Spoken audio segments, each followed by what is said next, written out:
Hi, welcome to Give Me the Bible, where God's Word speaks for itself. We've been talking about the possibility of a person losing his or her salvation. I'm trying to transition really into some different topics, but I think that before I do, I need to talk about this concept of counting the cost. You see, Jesus wanted people to be excited about following him. Jesus wanted everybody to believe that he was the Son of God, that he was the Christ, and that he was the only way to have forgiveness of sins. However, Jesus also wanted people to understand that when they came to him, he didn't want them to have any false ideas about what it would be like following him and being a disciple of his. In fact, he wanted them to count the cost of what it would mean if they did follow him. And I think this kind of ends our discussion well about this idea of losing our salvation if we don't follow the Lord like we're supposed to, because Jesus understood that point. That's exactly why Jesus wanted us to count the cost, because he didn't want us to start Christianity and then not finish it because it just got too tough and we just decided, well, this Christianity thing isn't for me. And so, for instance, in Luke chapter 14, Jesus gives us a pretty good illustration of trying to keep people sober-minded about what being his disciple was all about. In Luke 14 verse 25, it says, "Now large crowds were going along with him. And he turned and said, or he said to them, If anyone comes to me and does not hate his own father and mother and wife and children and brothers and sisters, yes, and even his own life, he cannot be my disciple.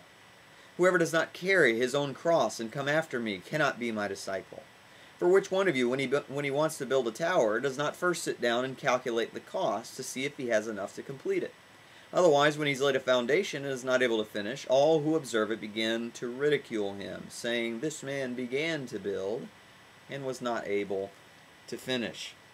Jesus here says some powerful things. Now, we don't need to think that Jesus is being contradictory, because in many passages Jesus teaches us to love everybody, to love your fellow man, and yet here he's telling us to hate our families. That seems a little strange.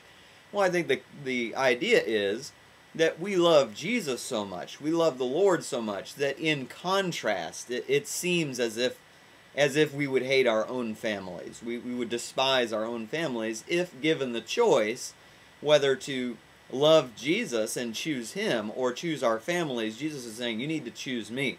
Okay, that's really his point there. He's not preaching hatred. Okay, that's very contradictory to who he was. But notice what he says: who sits down to build a tower and doesn't determine whether he has enough to finish it or not? That's what we need to do. Okay, if you're thinking about becoming a Christian, I hope that you've been convinced and you've been taught how to be saved in these past few videos that we've looked in God's Word to see what's necessary for salvation. I hope that excites you, and I hope that you want to give your life to the Lord. I would love to see that, and so would the Lord.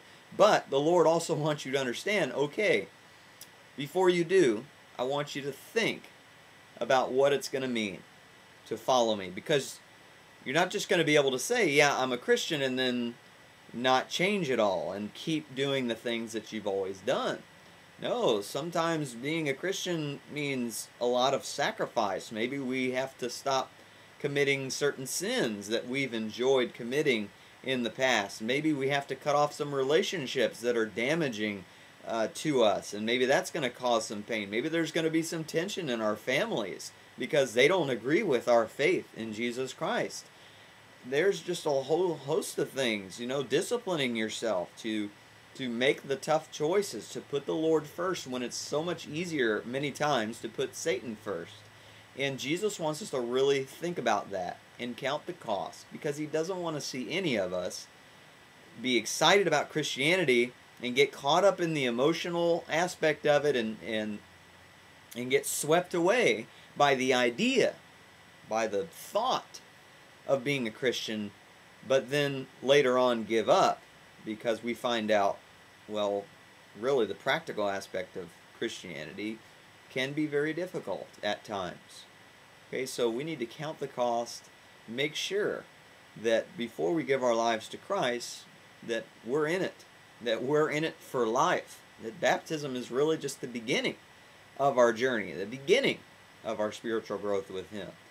And I hope that's clear, and I hope that's helpful and encouraging, and I hope that will help you in your walk with Jesus, or your potential walk that you're thinking about starting with Jesus.